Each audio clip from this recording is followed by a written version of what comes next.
And we've got some opportunities for asking Sam and David some questions, but could I just start by asking actually maybe the audience a question, which is one of David's important points was about backing up our design and business decisions with evidence and seeking feedback.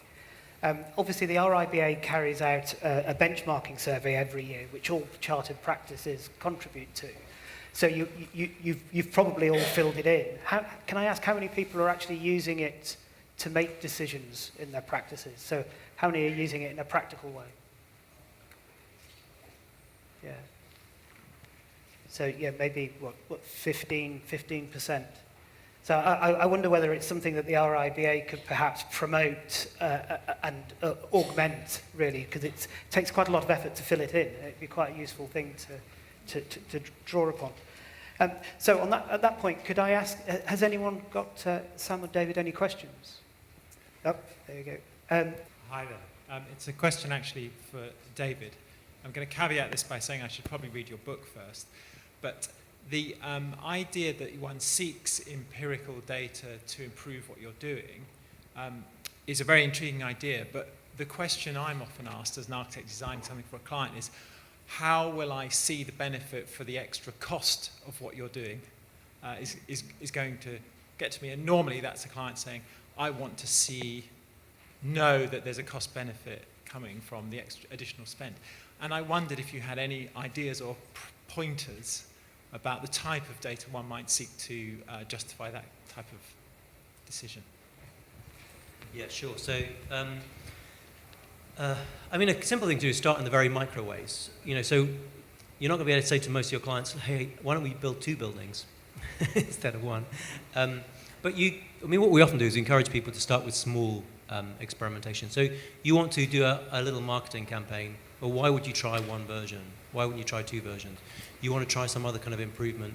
AV formatting stuff. So look for areas, like I'd start with the tax example. We deliberately started there because it was very easy to experiment, actually, fundamentally.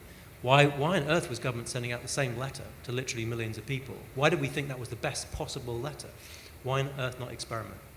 But you're right, in terms of the bigger decisions, it looks a lot like a public good. And so an interesting question is, how can SMEs collaborate with each other to establish, through RIBA, kind of more empirically, what is a more effective practice, So that's the thing we're doing in many other domains. We're doing it with teachers, we're trying to do it with medics, we're doing it with social workers to try and help them experiment and figure out what's better practice. And even building regs, of course, running at the moment, lots of questions about what is in fact, Grenville, etc. What is better practice? And how can you test small variations? So the innovations can be small. And just maybe one last reinforcing point, it'd be interesting to Sam thinks, but there's a lot of discussion often around kind of big R&D lab type innovation. There's a lot which is done in tiny ways too. Sometimes those are user-generated innovation. So our best estimate is about 6% of the UK population are serial kind of inventors or adapters. Probably many of you are at work, you're creative people, and it never diffuses. So there are some fantastic examples of it. I mean, the famous ones often talk about in literature. The mountain bike. The mountain bike wasn't developed by a bike company, even though now more than half all bikes in the world are mountain bikes that are sold, certainly in the US. They were developed by a guy in California who just thought, wouldn't it be cool to go out there with my bike and adapt it, right? So the interesting question is how many of you, in fact, already have interesting innovations or adaptations, which might seem small details, but they might give you a few percent, and if applied more widely, they're enormous gains. I think that's very interesting. How many people are actually capturing their R&D on their timesheets, perhaps identifying? Well, that's really encouraging, isn't it? That's quite a few people. You're doing lots, aren't you? Yes. And we were talking with Barbara last week about it as well. I think it's a really interesting thing to actually say. We're clearly doing quite a lot of innovation. Let's understand how much of it we're actually doing. Fantastic. Any other questions? I did see some other hands go up. There's a gentleman here in a yellow. Hi, this question's for Sam. You talked about one of the things in Dyson, you were trying to not just meet the changing market expectations, but introduce new values to the clients that they don't even realize, but would continue along the trajectory. Could you describe a little bit, if you may, how you see that process working in the service sector versus in products?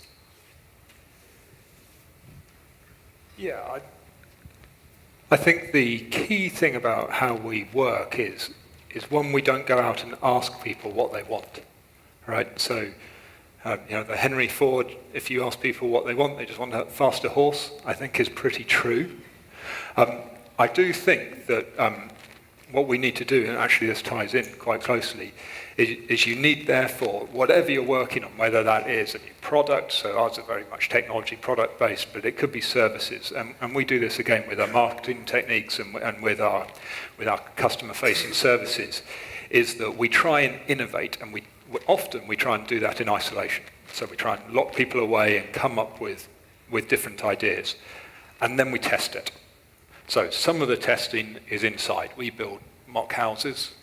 We have rooms that are made up to look like kitchens or something like that, and we go and test it inside. But then we go outside, and we then try and test that much further as we go outside, and we'll give it to consumers. If you were just to ask them straight away, do they want a battery-powered product? 10 years ago, most people would have said no almost immediately. No, because it only lasts 10 minutes, and I vacuum my house for an hour, right? And this is really typical, right? So everyone knows that they vacuum their house for an hour. The secret is, you don't. No one does. Right? Actually, most do it for about 6 minutes. We make our product last for 20 minutes, half an hour, 40 minutes. And when people use that, then they get that, they can really see that difference. But we need to go out and we need to test that. So I think we'll come up with those innovations through very much through our customer services, so we'd have a lot of customer-facing things, and we will change the way that we interface with our customers, or we deal with returns. We're also very lucky by this, as we can segment that quite easily. So we can take that, which is really a service, and we can try something in the UK where we have a lot of control over it, and then we can roll it out to similar markets, and we can roll that out stage by stage. So that is our fortune for being a large company. But we do a lot of that A/B testing, as you described. So we'll do 1 week trying something, or we'll take a certain part of the population, try it different ways, and then test our innovations that way. And I think that's pretty key. Is one, putting some time aside to make big jumps, and then checking them to make sure that they're giving the advantage that you think they are. It's quite interesting, isn't it? Because in a way, we're used to hearing the idea that the customer's always right, but to a certain extent, you're trying to predict what it is that they want next, rather than what they want at the moment. Is that? Yeah, I think so, right? So if you're in Silicon Valley, right, they'll be talking about probing, and they'll be talking about coming up with as many ideas as you can and try them, right? So I was out there a couple of years ago, and they were talking about Amazon Alexa, and it was a joke, right? Everyone was saying that Amazon Alexa is the probe. They've done this thing, they've thrown it out there, and they know, they're pretty sure that customers are going to hate it. What they're trying to do is they're going to try and work out how they can reach their customer base so that people can buy more stuff.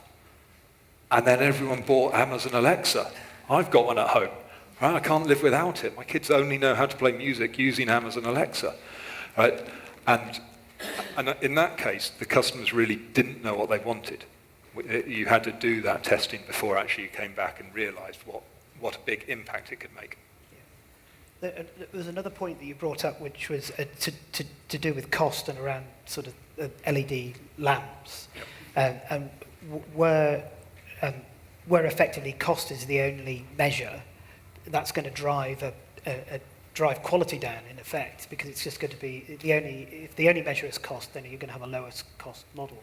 So in a way, you've got to develop products that where you can evidence a better performance in order to break away from that lowest cost model.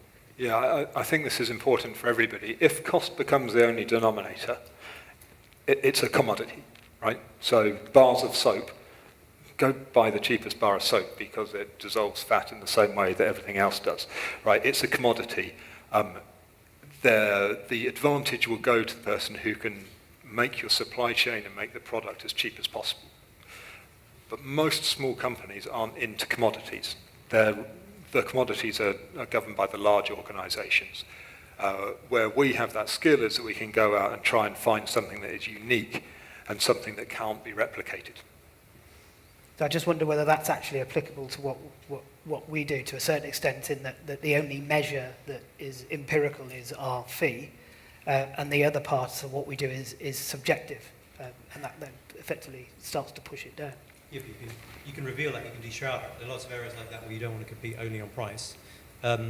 So care homes or many other things where, of course, the price is very salient. And actually one of the weaknesses is, care homes is a good example, is that because there isn't an alternative good quality measure, it tends to get driven by price, which is the last thing you want it to be done. So the challenge would be back. How would an intelligent customer be able to judge how good a firm you are, right? So other kinds of feedback you'd have gathered before or elsewhere, and they're likely then to pay a premium for it. They won't pay a premium for it if they can't see it because it's shrouded. Yeah.